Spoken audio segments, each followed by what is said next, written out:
Hello, everybody, and welcome to another episode of... Hey, how cool!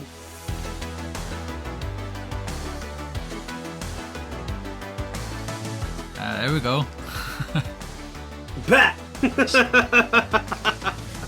No Swedish this time, but that's just good that for sounded because pretty I... Swedish, I guess. Yeah, maybe, yeah. But for me, it sounded just as German. You were gone for a second there, mate. You were gone for a second. Okay. Like sound-wise, or Yeah, you're still frozen up, but that's okay. We just continue with the recording. So this is the way too late and really pathetic episode, and we are talking about paint styles today. But as always, we are going to start with a dad joke. Of course, it's dad joke time. Okay, so that joke, we set it up here, okay? So when would a dad become a dad joke? Oh, I don't know. When it becomes a parent. That's harsh, dude. That is, oh. Yeah, it's two-folded. It's two-folded, yeah. So, and what about puberty? I don't know. Oh, god damn it. I have a kid in puberty. It has to become a parent. Yeah. Okay, so before we That's really deep, man. Yeah, it's deep. So before we get into the topic for today, it's been quite some time. Vacations have started for both of us, I guess. Me at least. It's been a lot of like family time. And you have been sick. I had the COVID. Yeah, my whole family have had their birthdays. Your whole family's birthdays are coming up. So there's been... they already had their birthdays. Oh, they had. Okay, yeah, cool. Yeah. You have to wish them a happy birthday from me. To cool down.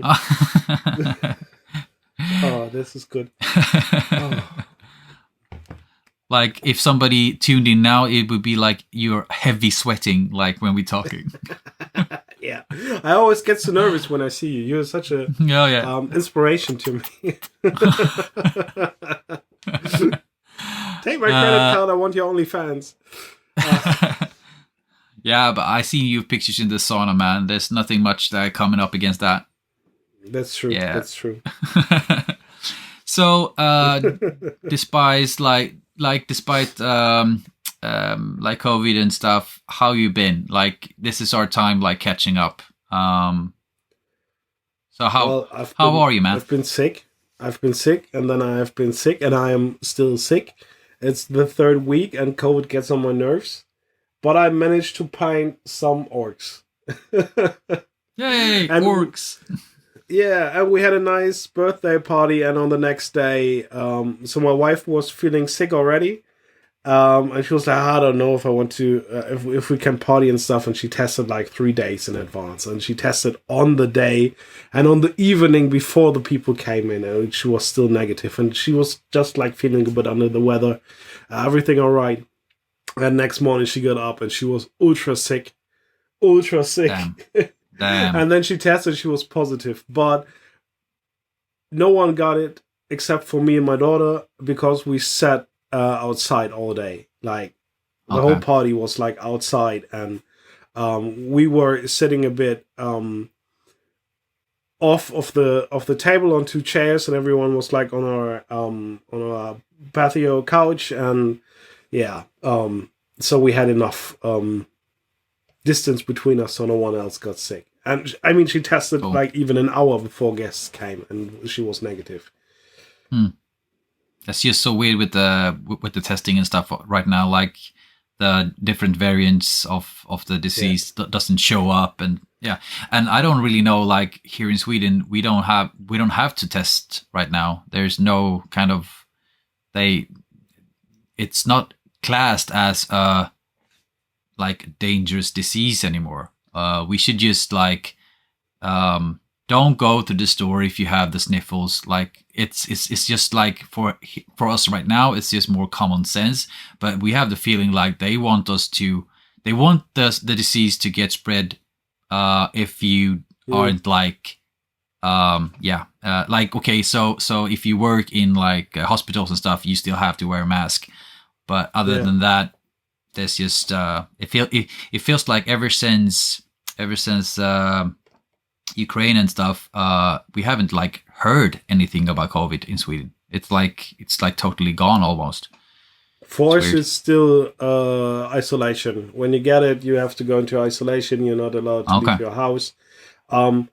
Actually, we went out a few times to move the dogs, and we drove out into the fields where not a single soul is around, and just let the dogs out of the car, and they were running around the fields, and there's no wildlife, and they have like this super long leash, so it's fine to do this. And then we got the dogs back into the car and drove home, because we have a garden, and we didn't want to like endanger anyone, so we did this in the fields. But you can't fence in husky mix for nearly 2 weeks, and the only person that could handle him wasn't there, so I can't give him to a stranger, and he like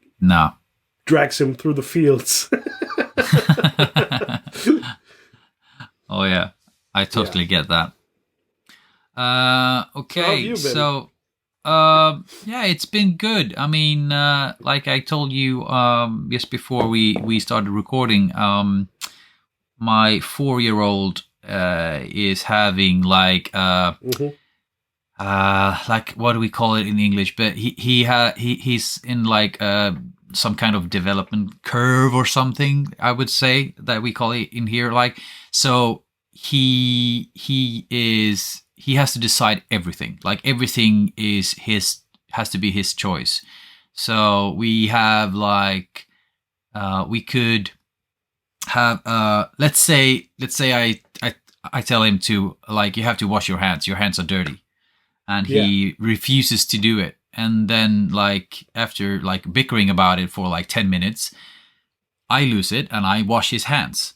Then he actually he runs outside to get his hands dirty again so he can wash them himself. So that's the kind of, just to set the picture, that's the kind of life I'm living right now.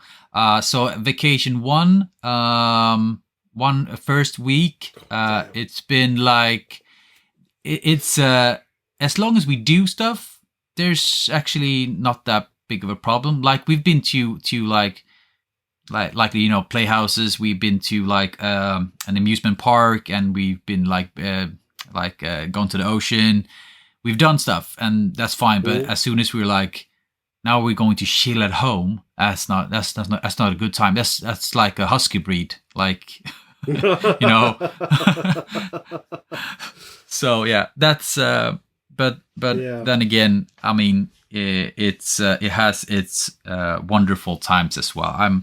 It's not all bad. It's still vacation, but it's it's kind of kids. What would you do with them? What would you do without them? Right?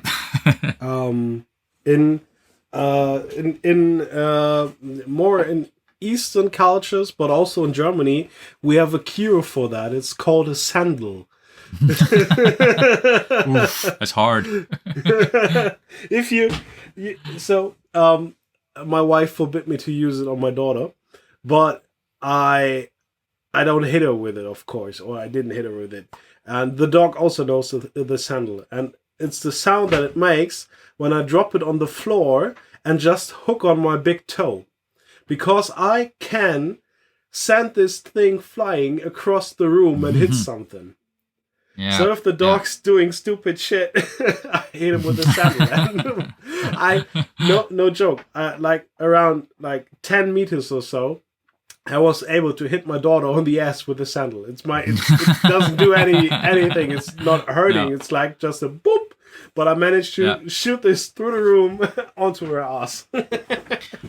but I hope for your sakes that you don't have the same problem with her right now. But I guess that, as they say, like bigger kids, bigger problems, right? Oh, we had a puberty rough patch that is Okay. gone now, and she's Okay. like the Cool. exact opposite at the moment. But we had a puberty rough patch. Now she's But into minis and stuff. She's streaming on Twitch with her daddy beer, and yeah. So yeah, everything's nice. yeah, that works pretty fine actually. She skipped last time because she wanted to go out after COVID. She wanted to be Of course. around with her friends. I was like, get out! I don't want you here. I don't need you anymore. Yeah. It's all right. Go and have fun without me. Nah, she she's a good girl, and she's really kind human, and I'm pretty happy to have her. And I'm not we that will- surprised, man. I mean, the apple doesn't fall that far from the Oh no! tree, In I her guess. case, it fell really far away from the tree because I was horrible in my puberty. I was just but a menace to society. Yeah, but like obviously you're a great dad. I mean, she's turned out great. It sounds like. Yeah, she's amazing. She's amazing, and she gladly doesn't take that much after me. That's nice. I have a good friend that I know since I was like, I don't know, 13, 14. And on my wife's birthday, I actually had a drink. I haven't been drinking for like over 6 months now, or even longer, 8 months now. Yeah.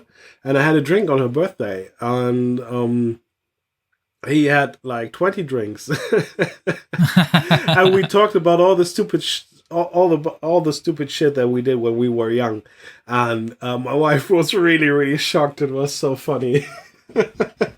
Yeah, but it never ceases to amaze. I mean, we had we actually ran into my like childhood friend when we were back home at my parents' house, and we like went down to like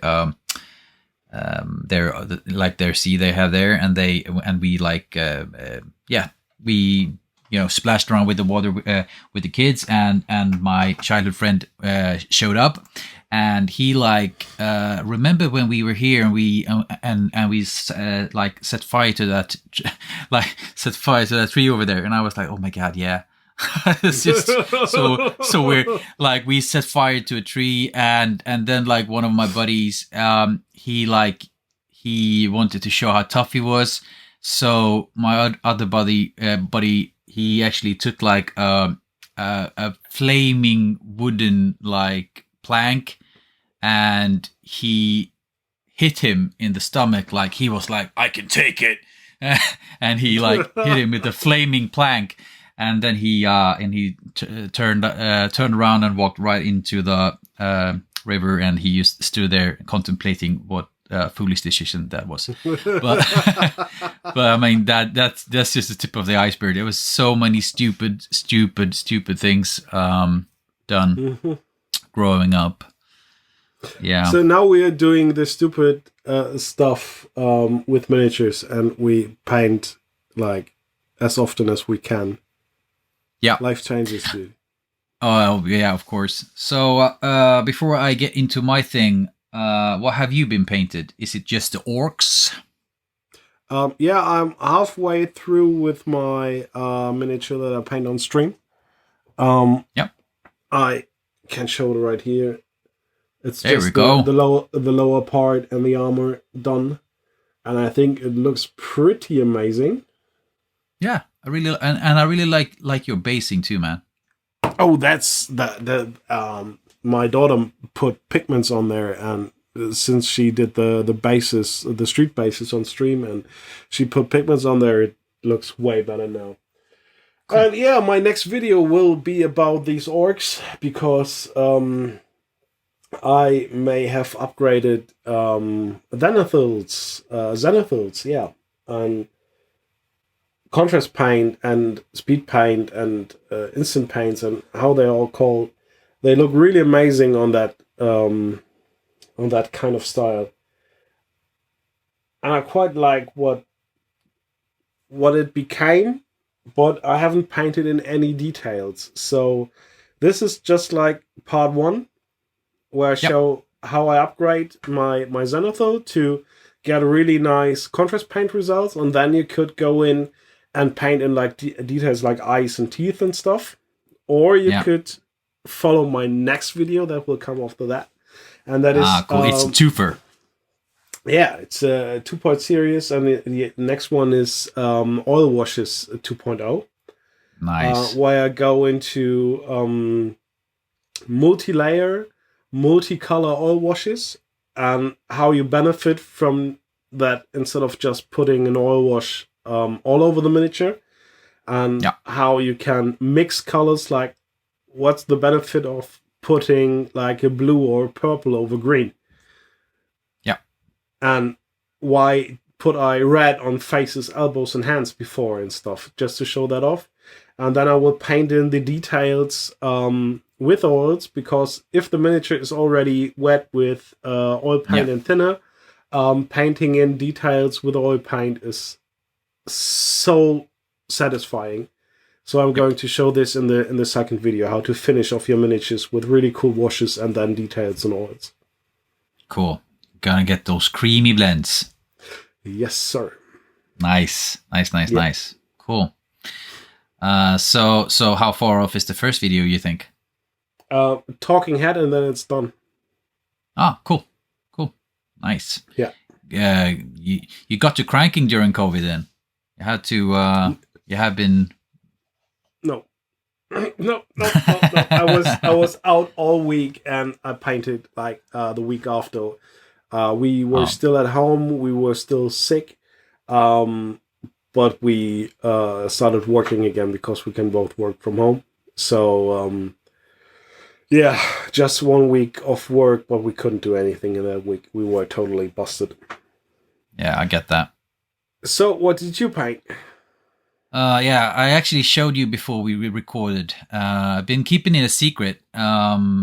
Little bit, because I had no idea how it would turn out. I was kind of I think it was just an idea. I didn't know how far I would get with it. It was kind of overambitious for me. Like, I've never done anything like this before. But what I actually did, as you will see in the video, I got my Wiley from Ogre Egg Miniatures that you printed for me, and I decided to, like, okay, when I paint him up first, I have to like do something very special. I don't want him to be like, okay, just any other miniature. So I wanted to do a diorama, and then I found this old Game Boy lying around, and knowing me, I do like those 8-bit vibes, and I kind of like to lean into those in my video, if you catch my drift. And so the first thing was just, okay, so how do I get him in there? I wanted a diorama inside of a Game Boy. That was just the first idea, and then cranking that stuff up, seeing how it worked, seeing what I could do with it. Like, okay, there were some like moving parts. Could I make something with those moving parts? Then realizing, okay, it's going to get very dark in there because there's not that much space.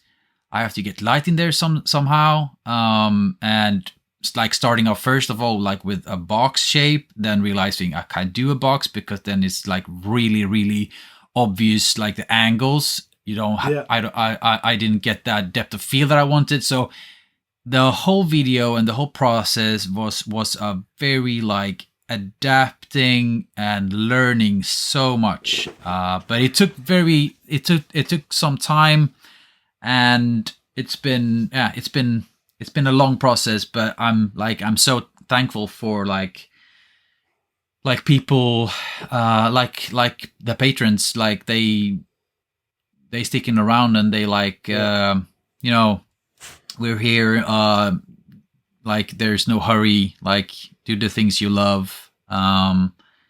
So I really like stop. feel They said that to me. You're on a schedule, man. That was my topic today. I was like, shit, guys, we are late with the podcast. I'm late with my video. I'm super sorry. And they said like, yeah, it's no big deal. Yeah, I saw that too. I mean, yeah.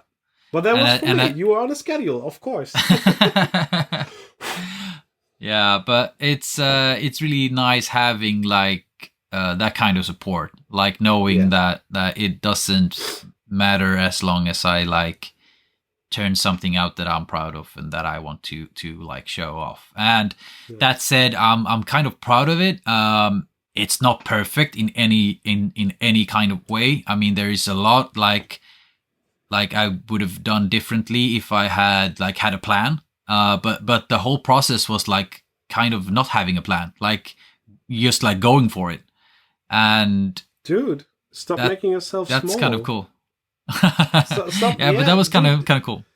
Yeah, don't lower your worth, mate. Like, I saw this just for a second. I got a sneak peek, and it looks so amazing. And it's you use the parts of the Game Boy so creatively, and you can't have a plan for this because you've done it the first time. Don't lower your worth. It's an amazing piece. You did amazing. Thanks, man. I mean, and as I say in the video, I mean, the only thing that I want to like, that I like hope comes out of it is like, I hope people do more creative things. I mean, like, don't just paint like, you don't have to, only paint like regular dudes. You can do something more. And like, if it's for you, if it's a personal piece, you can do whatever you want. You can do like look through your scrap and see what you find. I mean, there's so many cool like things to that hasn't been done yet. And I think that's very inspiring for me, at least. Do you want a massive spoiler for something that I'm working on, which will take me a long time to finish, but it will be a massive spoiler? Of course. Can you spoil it here on the podcast even? I, of course, can spoil it on the podcast. So, look at this shiny thing. Oh, cool. This is like one of the dome thingies from IKEA. Yeah. So, can I guess? Yeah. Oh, guess. Yeah. Okay. The first thought I had that when you showed it off is like, are you going to do like an enormous like snow globe? Yeah, not that kind of snow globe, but you may recognize these young gentlemen. Of course, I His painted mask him. is It's awesome. Still there. I just left it off so I could paint him better. And he's accompanied by these nice gentlemen. Nice. So what will I be doing? So this will be filled like with a rock texture, and the backside will be sprayed black. Okay. And I will glue in. Sorry, but your face looks amazing through the glass. Cool, right? I will keep it this way. Ooh, it's too hard. Hello. So I will. There you go. That's the angle. I will glue in. Also, like there's a black spot. Like it looks like you're missing a teeth. Like nice. There's a black spot. There we go.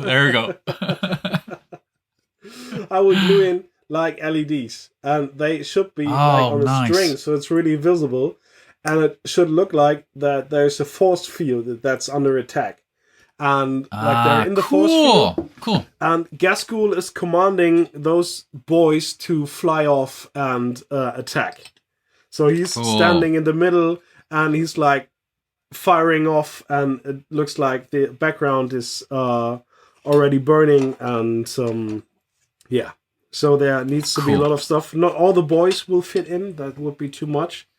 But I want one or two of them in there with Gascoul. Nice. I mean, that's the kind of stuff that I'm talking about. Like thinking outside of the box. Like I really like that now. for like my own inspiration, like seeing people come up with things that hasn't been done before, as far as I know, at least. But yeah, it's awesome. And then there is the small fact that, because I'll have a small like spoiler here for the video as well. If you hear this before seeing the episode, because of the time it took for me to finish this, I thought I had to do something for my patrons. So there's a super cringe thing going down in the video for them. So yeah. Nice. I love Look cringe. at that. I love cringe. So this episode is inspired by a topic that Woe77 on our beautiful Discord just gave us, and it's like painting styles, like more of an impressionist way versus a realistic way. And we decided to talk about painting styles in general. Yes. Also, this is sponsored by Surreal, who called me a painterly painter. And I could not wrap my head around this for a week. And there were really funny discussions on Discord. And I was like in super freak mode. I really, it's cool to see that, like you had, it's like your first encounter with somebody like defining your style. Yeah. And I think that's a step in the direction of like finding your own style. I mean, like tapping into it, because like we've talked about before, I'm not sure. Of course there is stuff that's like we do more usually, but like the both of us. But I'm not sure. Like I could look at something and see it's you. And I don't know if you could look at something and see it's painted by me. I'm not sure we're there as of yet. I mean, I maybe because we know each other, but you know what I mean? I mean, if you look at something like Vince Venturella, you know it's him painting that because he has such a style. And the same goes for like all of them, like Trovarian, like Squidmar. You know what I mean? So him saying you had a style. Yeah. What did you want to say? I have to say that I even have problems seeing a certain style. For Squidmar and Lucas, like they are pretty close, I think. Yeah, they are. They're very close in styles, and they have to be for the videos. You can pretty much see his style, like when he does his stuff, because of the contrast paint airbrush method that really sticks out. Yeah, working with very vibrant colors, and then also like when painting with brush, they doesn't care that much about like paint strokes, but they're very confident on where to put them. And that's just it. They always pop their miniatures, but like there's nothing like they never like go for that smooth blend. No, I do neither. Apparently, no. So first I thought this was like a not an insult. I didn't take it as an insult, but it was like it almost felt like you did. I mean, I know that it didn't like that you didn't now, but at the moment you were so confounded about what was happening, it almost felt like you were like a little bit insulted, like oh my god, I'm going for those smooth blends, and people like I like that you're not going for smooth blends. Like kind of like that. If you see painted miniatures in the competition range, there is no painterly miniature in there. I have never seen a painterly style in a competition, at least when it comes to like Golden Demon and stuff. It is all like Mm. smooth as butter. Hmm. Yeah. Yeah, Golden Demon. Yeah, Golden Demon is one of those beasts. Yeah. It has to be like it's their style, like Yeah. that kind of but I mean, even if it's smooth, yeah, it there is still kind of different like gray zones, I would say, Mhm. that are more painterly, even if it's a little bit smoother, maybe. But yeah, so should we start with like trying to define the different styles that we've seen? I mean, it might I be would, easier to like go for like artists and find the styles that way. yeah, and I would even say that is there even realistic painting? Isn't that all like interpretation? Is there even, do they even try to paint realistic, or is it just that it is smooth? So is it realistic because it's smooth? I don't. For me, painting has nothing to do with realism. You know? Yeah, yeah, I get what you mean. I mean, in my book, I don't think it has to do at all with. It doesn't have to be smooth to be like leaning into realism. Mm-hmm. Realism has more to do with like an intent, like when you like the figures that we're speaking about are the three Nurgle dudes, right? Those were the Mm-hmm. ones that you showed up Yeah. with, like, and then got the feedback. I mean, there's nothing in those dudes that screams like that you've tried to put them in like our world. Like, it's not, Yeah. you're not going for a realist look. You're going Yeah. for The something fantasy else. look. And I think, Yeah. yeah, yeah. So it's kind of that, and then on top of that, you do like have very like bold strokes, like very vibrant colors, big jumps in saturation Yeah. and in value, and it really pops out. And I think, and as we all said in on the Discord, like we like them because they kind of like in your face, Mm-hmm. and they don't shy away like with what they are. Yeah. Yeah. So the thing like painting miniatures, like leaning into realism, I think it's very hard. I think almost like if we go back to what like Ogreg Miniatures said on the episode Mm-hmm. when we interviewed him, was like when you try to start sculpting, you shouldn't like go for sculpting like a human being. You should like sculpt something like a monster or something Mm-hmm. weird, because it's going to look weird. Yeah. And I almost like think it's the same with miniatures, because if we go like if we paint sci-fi, if we paint fantasy, there's really no wrong or right. But as soon as you try to mimic, Mm-hmm. like go as real as you can, there is going to be that, you know, uncanny valley stuff, like that when you that you get with CGI and everything like that. It's so hard to lean that way. You have to be very good, I Mm-hmm. think. And there I is mean, people out there like that are there that kind of insane, but there's very few of them, I would say. yeah. There's this bus we talked about last time, I think.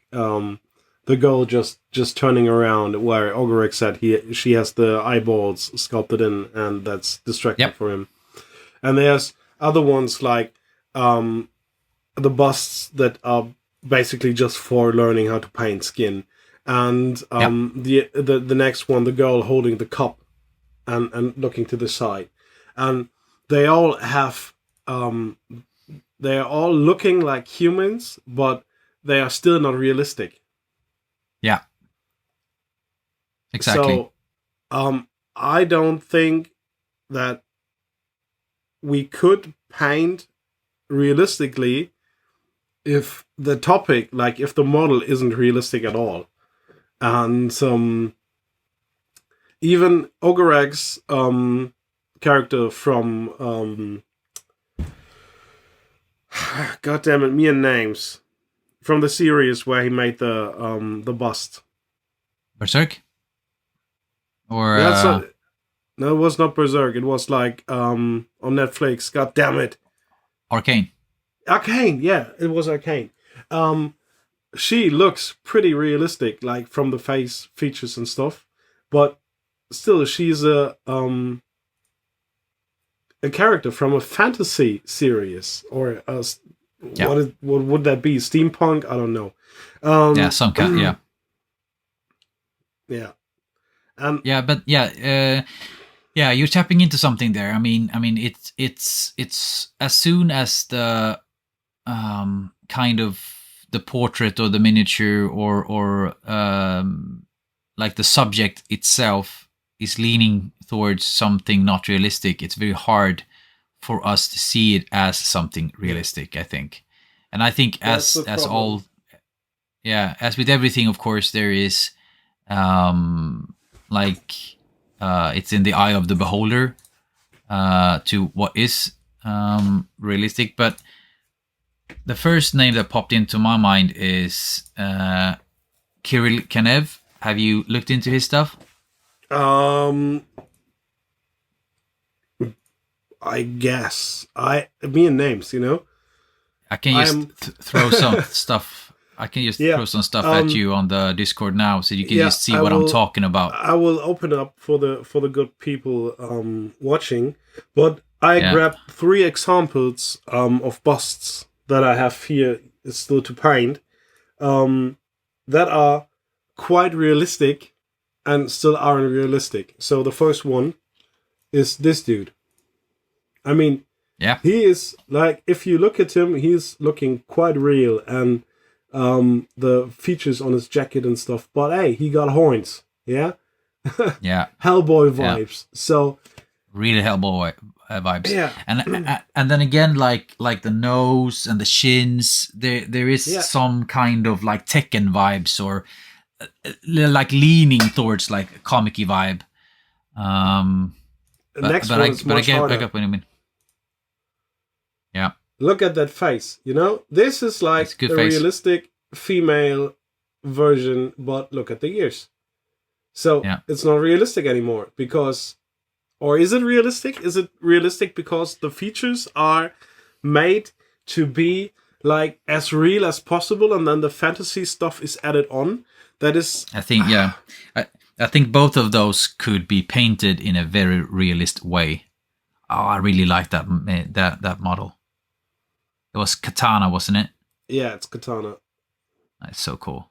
Still pretty realistic features, but that one is the closest to real that I would say is real.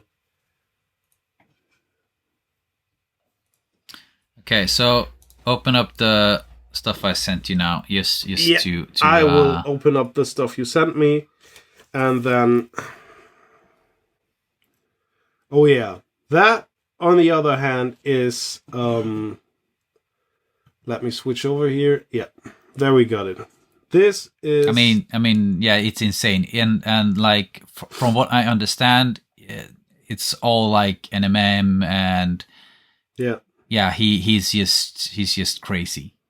It's like, but then again, like looking at this mini, this is for us something that we could have seen like in a World War II movie or World War I movie maybe.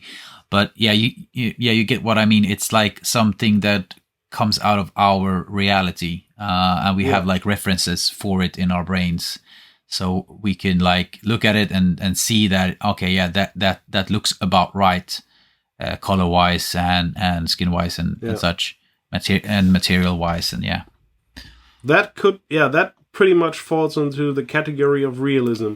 But if you paint a fantasy miniature that way, would that be realism, or is it? Is it? Look at the next one that I sent you. Yeah, wait. Let me switch over here. Do you have to, remove the subject from the style? I don't think so, but I get your point of it being like easier to sell if it is a realist subject. But like if we're looking at this, I mean, like he sells the effect of the armor, like it's so freaking, it's like disturbingly good. There's like reflections of what could be training figures or other people on the breast, and that's amazing. And again, we get if we look at this face, I'm not sure how much of the sculpt is this character, or if this character is like painted on, if you know what I mean. There is so much character going on in this face, like it's and here we actually see that when you like zoom in. It's almost like a Renaissance painting, right? Yeah. It's not that smooth. It's not like perfect in any ways, but it's so deliberate, and every like shade and everything looks like he painted like a portrait of someone, I would say. Yeah, and that is like a painterly style. You can see brushstrokes, you can see hard value jumps. So even the eyes are like pretty rough. The lips, you can see brushstrokes on the lips, and that is and just upon the just above the lips. I don't know what it's called, but on the nose, even on the bridge, you can see the one highlighted side. You can see the brushstrokes and the stippling on the cheek. This is like a painterly style. Yeah, and of course, I mean, would it be like this big or something? I think. So it's and if you open up the last link I sent you, that's just a close up on like how he works with faces, and it's amazing. Yeah, it is really amazing. It's like how much definition he gets in there, and what I mean to say by this is just I think he is leaning more and more towards like a realist style. That's the first thing I think about when I hear that phrase, at least. But as we see here, when we look at it, it doesn't mean that it's super smooth. It's not the same like thing. So different styles that we can think about if we go through like maybe we could go through like the big styles that we think about and see if there is any particular like artists that we feel are close connected with that style, or if it's like more broad or anything. But as usual, I would say I always bring these people up, but I think they're very, very unique in their style. It's one of those that as soon as you see something pop up from them, you always know it's them. And it's, of course, Craftworld. Craftworld is just so unique, like their way of painting. It's so evocative. It's not smooth. It's hard to put a finger on it, but I mean, could you think of anybody else like painting in that style? And what would you call that style? I don't want to offend anyone with what I'm saying now. And I think they are amazing artists, but they made a tutorial for Squidmore with all the underpainting and stuff. And that's the part where I don't want to offend anyone, especially not the artist, but I opted out after 10 minutes. That was like Yeah. I Um, sat there dumbfounded for like an hour, and I couldn't wrap my hand around it. But I was so impressed. And that's okay. I mean, I think I really I'm interested in knowing how they do it, but I at the same time realize that what they do and how they end up with the choices that they make is because they have I think it's because they have an art background. mhm. Both of them, and that's also because that's also why they can paint in such a similar way. Yeah. um I can't really tell them apart if it's him or her that's doing the painting, because they tend to do like the same like color choices and Mhm. placements of lights and stuff. But I'm so like they did a diorama of, I think it was like dwarves or something, like in a little village or something, like they Mhm. everything. The only thing I really remember about it was that there was a pot, and it was like a stew in the pot, and like zoomed in, the pot was just there was just like 100 colors on there. Yeah. It looked like crap, but then zoomed out, it was the most amazing pot I ever seen. So that's just that's so cool. I think like how to do that. And I think like it's really it's kind of like the last episode of Trapped on the Plastic, when they talked about, I don't know if you listened to it, but they talked Yeah. about color, like color theory, if it's Mhm. important in our hobby and stuff. And I think that they are like the antithesis of that. Like they work with like warm or cold colors, and they use the colors only, not any like not. It's like we see colors as, okay, I'm going to paint a Caucasian skin, and we go for that like Caucasian triad, if you catch Yeah. my drift. But they see like, okay, I have to go cool, like cold in this area, I have to go warm in this area, and they can go with any cold color or any warm color, and as long as it jives. Yeah. And that's color theory, like how they get it working. And it's just so interesting. But I think it's a couple of years at art school to get a hold of that kind of knowledge. I Mm, suspect, at least. for me, it was like I don't want to paint that way. Yeah, I, that's totally fine. I looked at it and was like, that looks like way too much tedious work, and that looks like having a plan, and that looks like having a real artsy fartsy background. And I am this is like high art stuff. Yeah. That's not my top. First of all, high art is not my topic. So, and then there's like it's super much work, and I'm a lazy bastard. And I even forgot what the first thing was. So, yeah, I'm not in for that either. So, I mean, um, it is looking amazing. They are doing amazing artworks, and I enjoy looking at them, but I don't enjoy looking at the process. It is, yeah, it's not my style. I would, no, sorry. I wouldn't even try to attempt to paint that way because I enjoy my painting differently. Yeah, that's totally fine.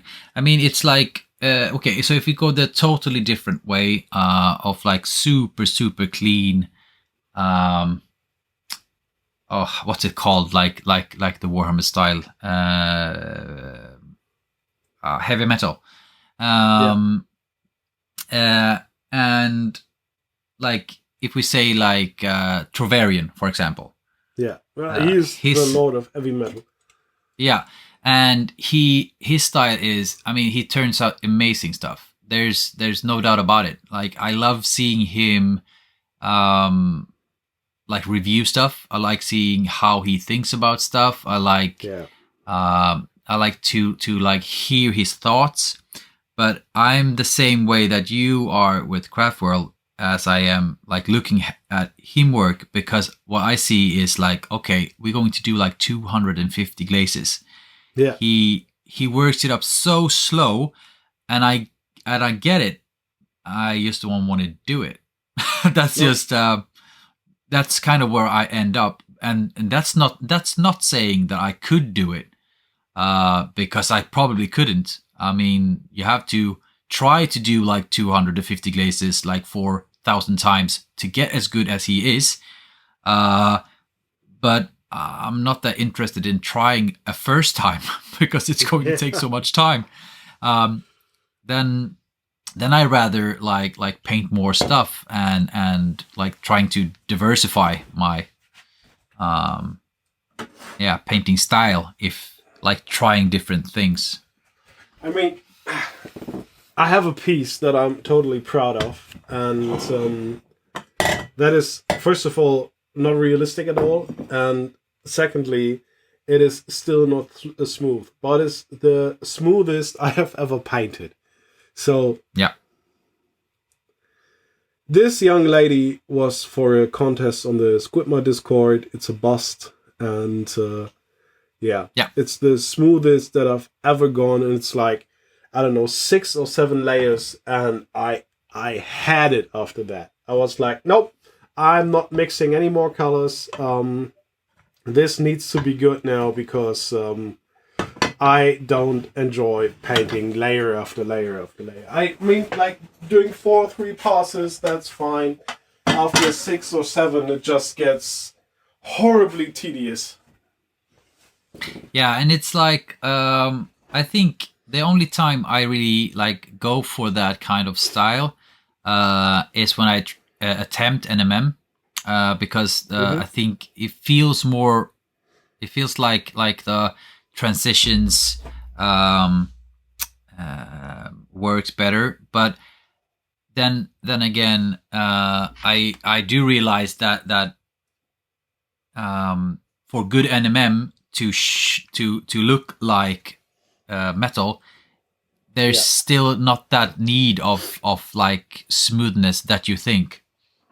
I mean, I enjoy painting that way. Like, sometimes, you know, this one I showed before, that's the one I'm painting on stream. That is 6 or 7 layers of paint at least. You know, like for the armor and for the jeans and stuff.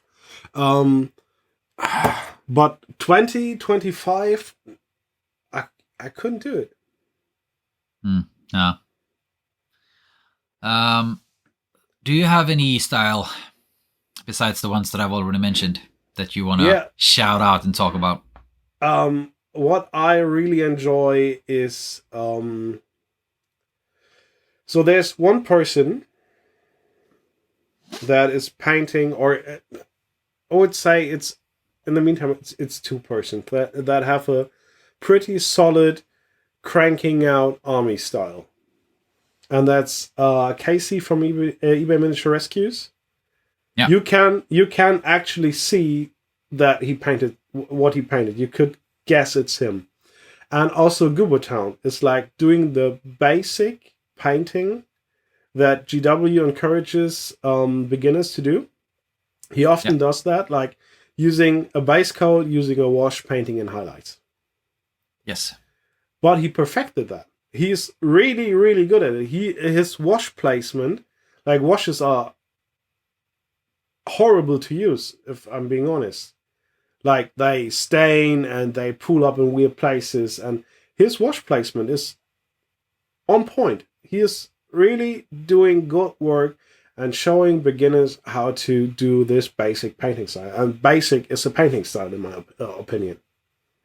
Yeah, that's a fair point. Basic is of course a good place to start. I mean, other people would be like Dana Howell.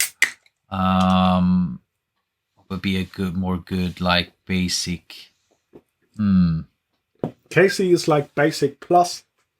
Yeah, He's doing some extra stuff with like silly putty and masking off stuff and putting it in a bit more brushwork, but also cheating regularly with the airbrush. Airbrush is no cheat; it's just a tool. But he makes extensive use of the airbrush, and I think for the better. Yeah, and also he's not afraid of like showing the actual result. If you get what I mean, it's not like it's never like refurbished and like this is how it looks in this perfect lighting. It's shown how it looks when he painted it the way he painted it on the table. Boom. Yeah. And of course, like speed paint, that kind of way, if you want to call it speed paint, even, but that's of course a style. Another style in that vein, but it's just so he's just weird that he can do it this fast. Is not just Mecha, Marco. Yeah. His style, it start out with like him trying to go as fast because he is like, first and foremost, he was a commission painter and he had to turn out stuff really, really fast.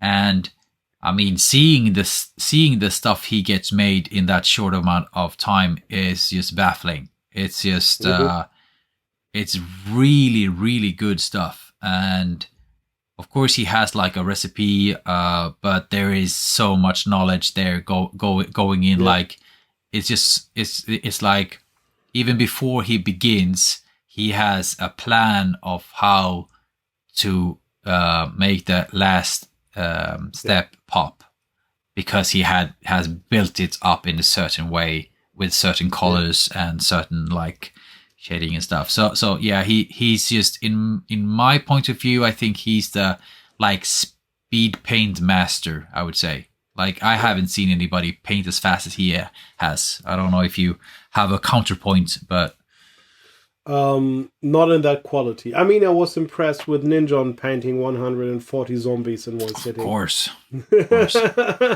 But I want... So Marco made several guides for Cursed City.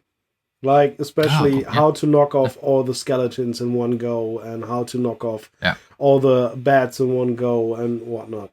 So I want to try out those styles. And I would actually like to make a video about that. Like, Noob Painter follows Marco Frisoni's tutorial, and what will be the result. But I don't know if that is like, I don't want people to think I'm mocking him, because that's just paying tribute, because I am really I'm really fascinated by the stuff that he's doing. I got several miniatures that I want to try his techniques on, like the Skaven warband, like the big war chief bird from the Oryx and stuff. Yeah, the way he painted that one was awesome. I've looked at that video several times. I really, really like it. Crazy. And then like when he takes his time and like paints a bust, it's just that's where I like to now, because it's like, it's just damn. I can't even wrap my head around that, because it's just too but I would really I think he holds up in like Ireland or something. I've seen that he has courses there. That's not that far off. Would be cool. To visit someone else first. Yeah, we do. There is another second stage, but we have to visit someone else first. Yep. Okay, so then we have those. You mentioned Ninjon and the Maniac. Do you think what would you categorize their style as? Oof. They're doing so many different things, like speed painting because of the YouTube essence of it. Yeah. but I think they are pretty. If they paint for if they paint GW stuff, they have a pretty heavy metal style, I think. It is quite smooth and quite GW style because they grew up on it. I think Scott leans more towards that than John does. I think Scott is very like nice and like tidy. Yeah. And he turns out great stuff. I would say John leans more towards your style, like the artsy, painterly style, I would say. But he's also very good at placement and he has shown in more than one video that he can, if he wants to, paint the heavy metal style. Yeah. Yeah.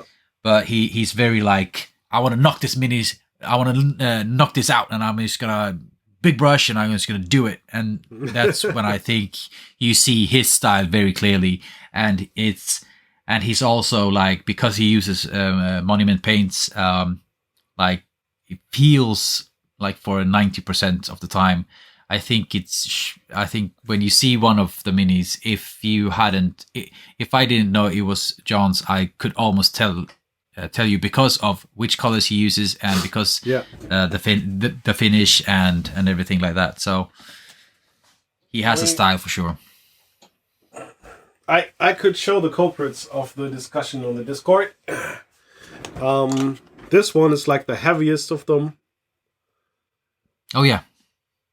This is like, I went full on, like there's pus, and I added like this huge pus puddle on her leg, and I used the bright red, like it's just ripped out flesh and blood for the gore.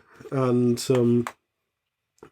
this one has like this one also screams like painterly. If you look at the cloth, there are high jumps in value. If you look at the armor, I really pumped up the value jumps there. Even on the feather thing here, yeah. And that's, I enjoy painting like this. This is fun, free flowing, and all my guys look like this. Even if I do stuff with washes and stuff, all of them look pretty rough, and it fits the style of miniatures that I use. Oh, this is a really good example. This one is like, there's nothing smooth, like all rust on the armor, and yeah. This is a pretty old one too, but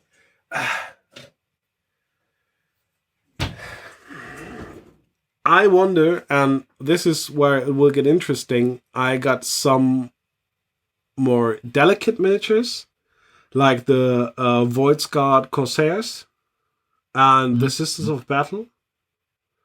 And I wonder how they will turn out. And I'm a bit hesitant to paint them in that way, because I don't know how they will turn out. Like, how will such a delicate miniature look painted in this kind of rough manner?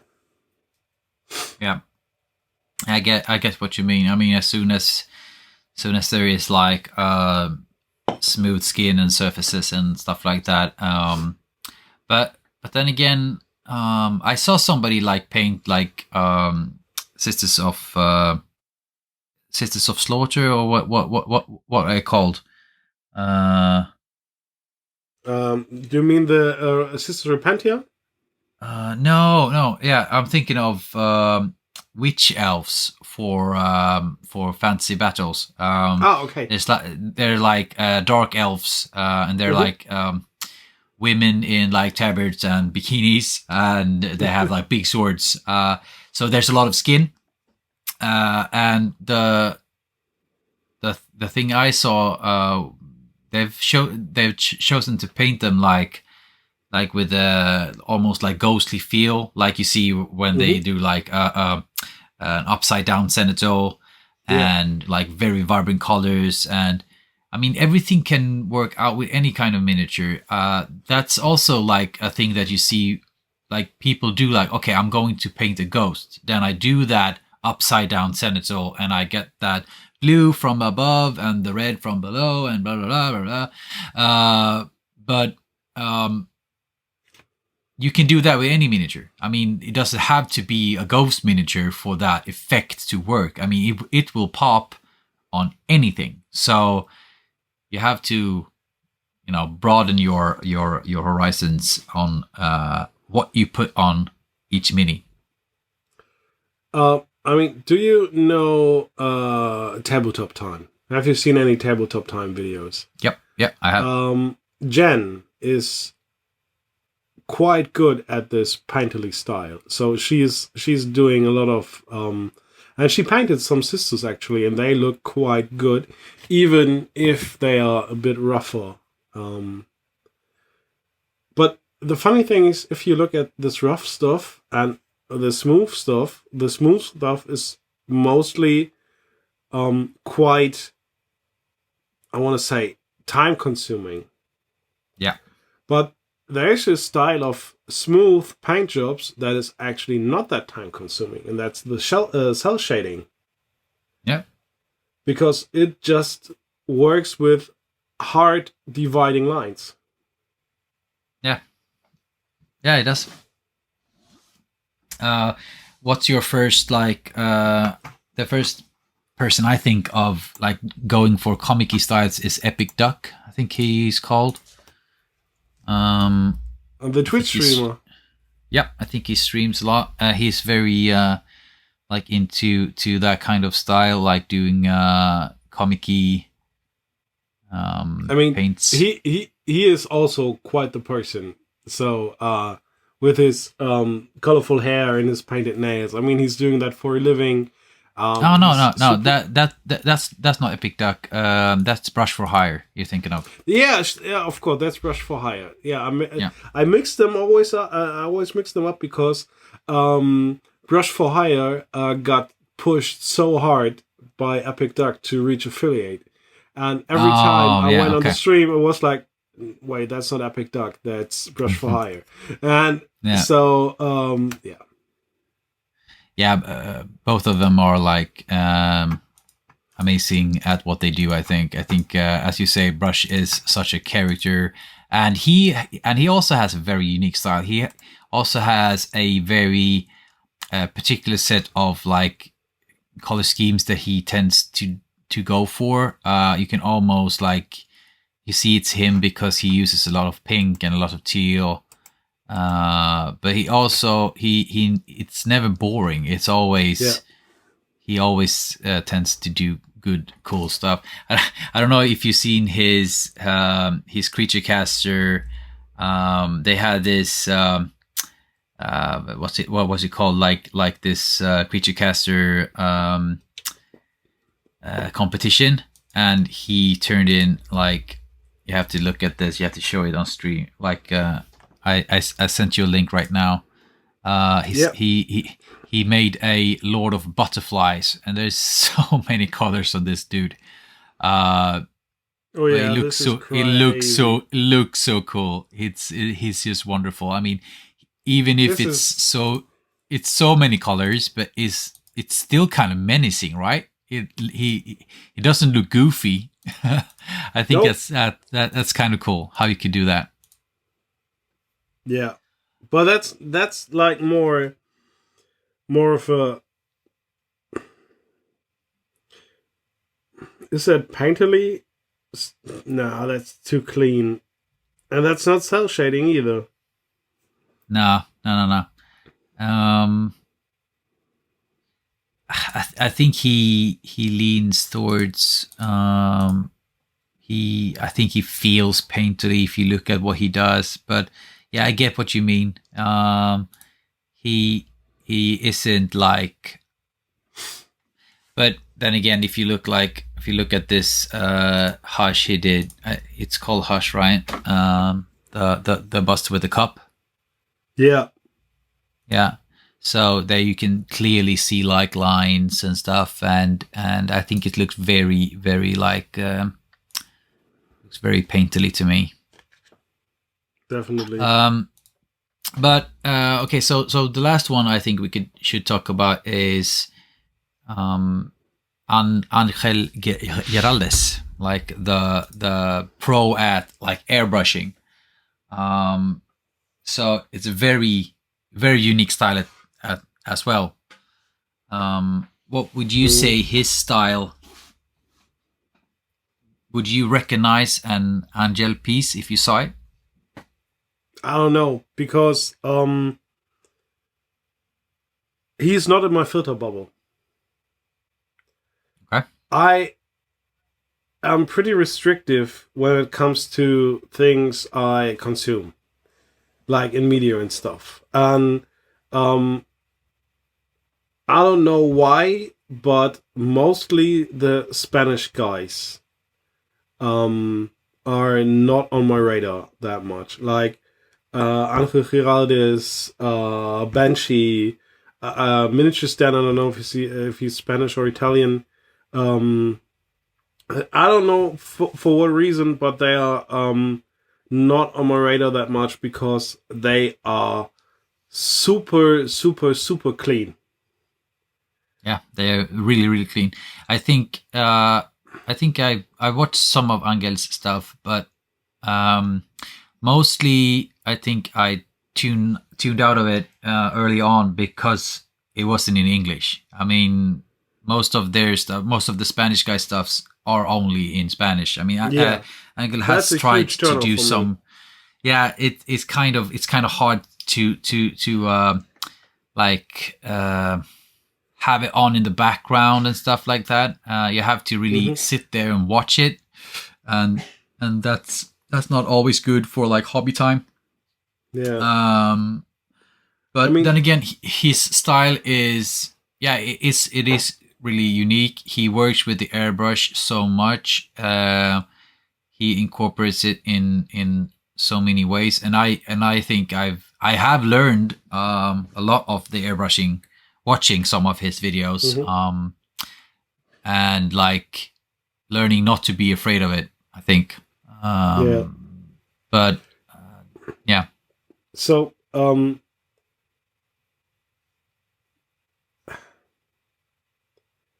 he is not on my radar because, for the same reason, most of the German painters are not on my radar. Because, of course, I can understand German. I can even understand a bit of Spanish. But if people don't make the effort to make stuff available for a greater community, I know this sounds stupid, but yeah, there are so many amazing German painters. There's a commission studio. They are making amazing jobs of their paintings, and they're heavily featured on all the stores and stuff because they really crank out good work, and you can send your stuff in, and they are pretty fast. But they're not making their content available for a greater community. So yes, of course, there's South America and stuff, but I doubt that people in South America are watching Angel Giraldes that much. So I think he's limiting himself to just the European Spanish section. All the Germans are limiting themselves to Germany and maybe parts of Austria and Switzerland. And I think that's sad. And that's when this may sound snobby or whatever, like being mean, I don't know. But they fall off my radar because of that. Yeah, I get what you mean. I do think he tries to make a push right now. with the partner thing with GW. Mm-hmm. I think he did a like rebranding kind of not that long ago. I think he tries, but then again, I think the language is a barrier. Um, yeah, and then of course he is one of those that are so heavily sponsored. He Mm-hmm. does like he only uses like what he is told to use, like yeah, Vallejo most of all, and Yeah. it's very obvious looking at his videos. But then again, it's cool to see that that's how much and how little paint brand actually means if you're good at it. I mean, Yeah. the thing he turns out with Vallejo is insane, and Vallejo is like it's such a basic color range, and I mean it's very broad, but like people say it's a beginner friendly paint, and if you talk to like what I would consider like if you throw it out there right now, if like okay, so if you had to like go with one brand, people would say like, oh, I go with Monumental, or I go with Chimera, or Yeah. very few of them say Vallejo, if you get what I mean. Yeah. But then again, like see what he does and see what most of the Spanish or European painters does. But that's also a thing. I think Treverian and Vince had a talk about this once. Like they had an episode like American versus European painters, and they were like, Yeah. okay, who's best, and they turned up on the European side of it. Like most the best painters right now or right then were situated in Europe, but Yeah. then again they were painters that showed up for competitions maybe, or put out very little content. But then again, in America, all or most of them are like household names already, like people doing Mm-hmm. stuff, doing content, and leaning into another side of the hobby. So there, yeah, that's just different sides of it. But okay, so I have one question for you, but you seem Yeah. like you have something on your mind. Yeah, and that's the technical heavy side that I see on many of them. It's like they are on such a level that when you start out painting, you cannot follow and you don't want to follow those Yeah, tutorials yeah, because it will automatically lead into frustration, and that's totally get that. I think that's for the most part why people like that fall off my radar, because I don't want to paint for competitions.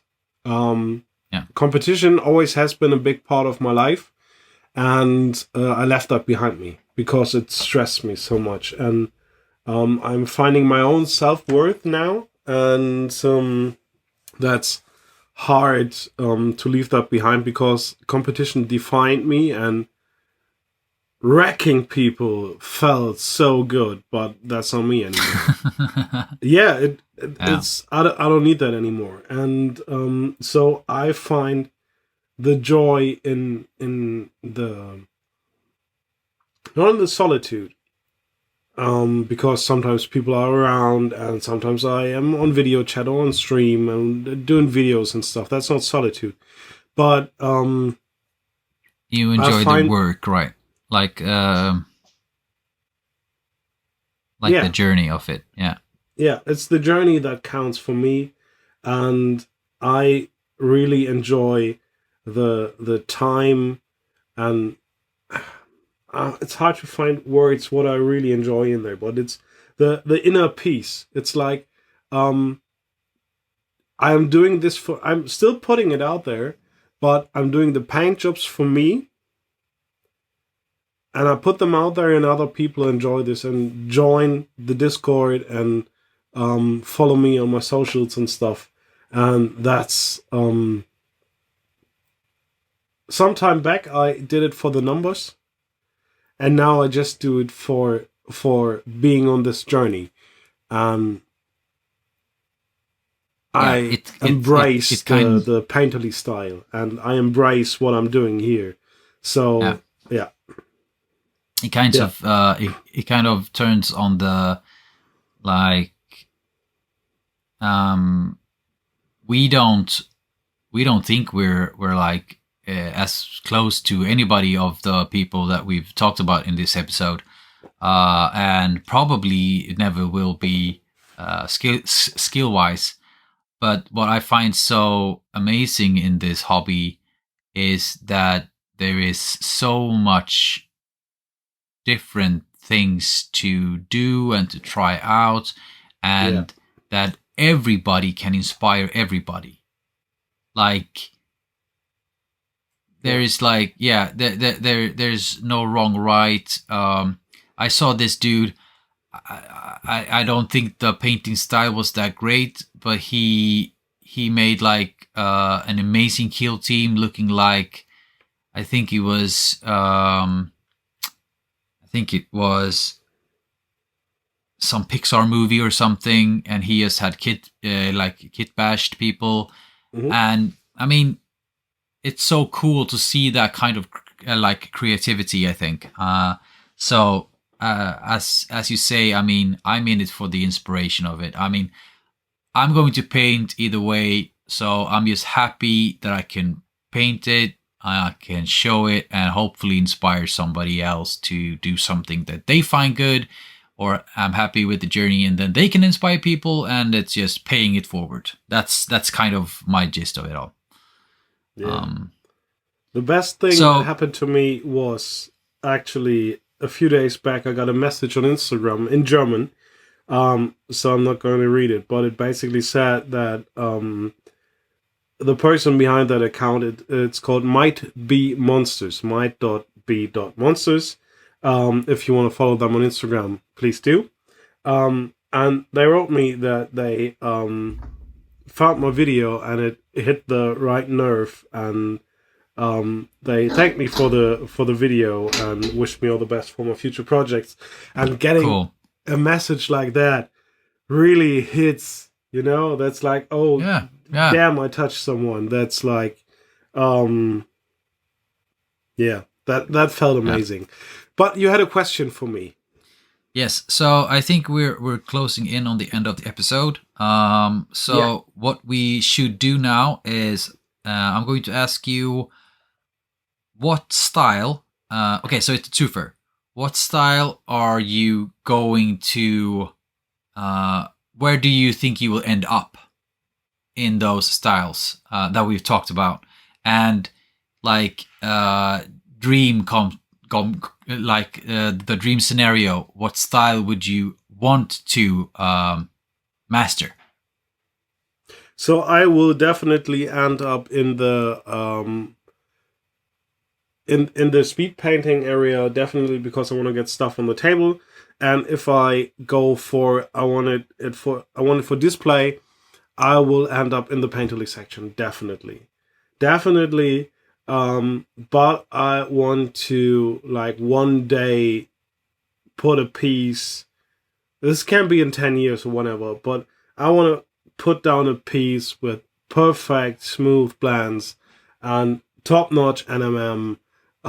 Like, this is standing on my desk, and I paint it throughout the year every time I feel inspired. Um, like a long term project, and it's like Yeah. the creamiest of the cream. But for the stuff that I enjoy painting, I want to go for Painterly. Definitely, I want to embrace that. I want to make that mine, if I even haven't done that already. And what about you? Yeah, I would say for like for now I am in the same like camp of like speed paint ish style that you hints of as well, just because of the commission side of it. Yeah. I do hope and I want to um, get more artsy. I think I want to try and get even more painterly and learn that side of it. And yeah, that's like my goal would be like having a bust or a diorama or something that wasn't at all smooth, but it would be like, dang, that's awesome. So yeah, kind of the like the counter opposite of what you said earlier, but I get you. I may even have to say I want to, if the most perfect thing that could happen to me is like painting a piece, and before I start painting the piece, I forget everything that I know about miniature painting, except for my muscle memory. You know, the techniques. But really being free and unrestricted and not like primed how to execute this paint job. Cool. Like not feeling obligated to do anything but the stuff you want to do. And yeah, that's a nice transition, because we have someone in our Discord that I feel like paints that way. And I could switch over to this one here. This is an amazing piece done by Surreal. Huge shout out. He's a big sponsor of the Discord, and I think he's your patron, and he made like a server boost and stuff. He's a really big part of the community. Always nice to chat with him. And he came to us because he wanted people to critique him. And he's on a pretty high level, and not a lot of people on other Discords were like, oh, I am able to do this. And he found a home right at our Discord where people actually try to be constructive in their criticism, even if they're not on the skill level, which is a really nice environment, I have to say. And we had a huge discussion about the OSL, like the harshness of the OSL. And when he finished the piece, it all made sense. But there were pictures posted of people standing next to light sources, and it was amazing what was going on the Discord. And I feel like he is truly free in his art. Yeah.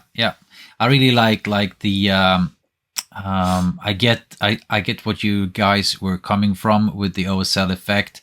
But then again, if for example, let's say this kind of moon would be on the sky in like a horror movie, this kind of light would have been on this Switch in that kind of environment. Definitely. Even if it's not like realistic, then we go there again. It's like an artistic choice, and I really see it. I mean, this could be like a movie poster or something. I really love the choices that he's gone with, and I'm so jealous that he got this amazing mirror printed. It looks awesome. Also, the moon, the background, the context was missing, so he made a mock-up of how it should look like, and then everyone's like, okay, the OSL actually makes sense now. But without the context, it felt like she was standing next to a neon sign or something, and that's where the criticism came from. But then in context with the mock-up, it all made sense. And he has also so cool to see somebody like show a mock-up, and then when you see it, like when he has painted it out, it's so close to the mock-up. Like he didn't change it. He had a very clear vision in his head on what he wanted to do, and he executed on it. And I think that's very, very good. That's the part I'm most jealous of because I never ever have a plan. I always go with the flow, and I sometimes crash land very hard because I don't plan out stuff. But I have another one that I want to show, and that is from our dear mod overlord Zariel on the Discord, and Whoop, whoop. there it is. There we go. Our wonderful mods made a theme for July, and I, for the love of God, I am not able to participate in that because of all the projects I'm running right now, and I'm way behind on that due to COVID. So I'm really sorry. I am personally not joining in on this, but for July they made the theme of Four Seasons, and look at those dudes. It's it's so cool, and he turned it out quickly. Also, he did it fast. He first of all he did it fast.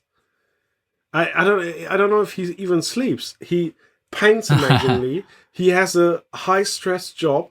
He cooks like a god, and he cares for his daughter. And I bet he pleases his wife 3 times a day. Yeah, he is, and he has all his shit together. It's like he's putting us to shame. That's what he's doing. Yeah, bastard. And also, he's like the nicest person. He's always on Discord. He's always having like at midnight, everyone is sleeping. Yeah, and there's some stupid stuff happening on the Discord, and he will know about it. Yeah, and he's like complete. He's always like giving me stuff to consume, like book wise and podcast wise, and and he it's we couldn't do the Discord without him. That's just the harsh truth. Every time I have, so I'm open about my mental health. I am an advocate for mental health, and I share my good and my bad. And every time I share my bad stuff, you and the mods come and pick me up, like you and John and Dennis, and I always get such nice feedback. And they run the Discord like so smoothly, and there will be a freaking theme for every month now. That's so cool. It's amazing. Yeah, that is so cool. Like, and it's not like, yeah, we're doing this for July and then we forget about August and maybe in September we do another thing. No, they planned like, I don't know, 6 or 12 months in advance. That's amazing. So yeah, and they have a chat now. Yeah, they have a chat mode now. Cindy from Australia joined in to have a lookout for the chat in another time zone. Huge shout out to her because she's listening to the podcast, and she also like took all the notes and made all the lists for this stuff. So thank you for joining. Thank you, Cindy. Yeah, and it's. So for people listening that may have found this episode before the Discord, I mean, come hang out and participate in one of those competitions. I mean, there isn't any prize, but it's mostly like we want to hang out and do stuff together. And of course, me and Björn will participate if we have the time, as Björn recently said, he had COVID and stuff, and I have had my biggest project yet, I think, and family stuff upon that. But the goal, of course, is to hang out with all of you, and I really hope that there will be just more and more and more of that. That's just the goal, I think. So that's the goal. Yeah, so I think that's about it for this time, right? You want to close us out? Yeah, guys, if you enjoyed this episode, please feel free to leave us a rating on the platform that you're listening to or watching us.